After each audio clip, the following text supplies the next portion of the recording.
ঈশ্বরচন্দ্র বিদ্যাসাগর। ঈশ্বরচন্দ্র বিদ্যাসাগর হল পিএসসি নির্ধারিত 11 জন কবিদের সাহিত্যিকদের মধ্যে একজন হল ঈশ্বরচন্দ্র বিদ্যাসাগর।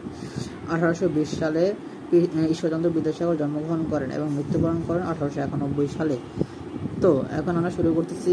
ঈশ্বরচন্দ্র বিদ্যাসাগর 1820 সালে ভারতের মেদিনীপুর জেলার বীরসিংহপুর গ্রামে জন্মগ্রহণ করে। তার পারিবারিক পদবি হলো বা বংশ পদবি হলো বন্দ্যোপাধ্যায়, কিন্তু তিনি ঈশ্বরচন্দ্র শর্মা নামে বেশি স্বাক্ষর করতেন।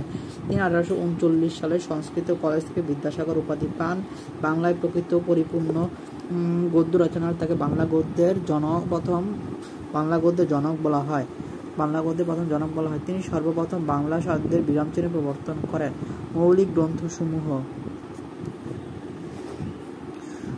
গ্রন্থসমূহের মধ্যে তিনি সর্বপ্রথম বাংলা গদ্যে বিরামচিহ্ন প্রবর্তন করেন। সাহিত্যকর্ম মৌলিক গ্রন্থসমূহ প্রভাবতী, সম্ভাষণ, ব্রজবিলাস, রত্নপরীক্ষা, অতি অল্প হইল আবার অতি অল্প হইল, আত্মজীবনী, আত্মচরিত, অনুবাদ গ্রন্থসমূহ কি আছে তার মধ্যে বেতাল পঞ্চবিংশতি, ভ্রান্তিবিলাস, সীতার বনবাস, শকুন্তলা, জীবনচরিত, নীতিবোধ। বেতাল পঞ্চবিংশতি, ভ্রান্তিবিলাস, সীতার বনবাস, শকুন্তলা, জীবনচরিত, নীতিবোধ।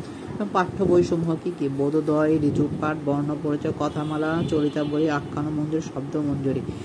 ব্যাকরণ গ্রন্থ কি সংস্কৃত ব্যাকরণের উপক্রমণিকা, ব্যাকরণ কৌমুদী।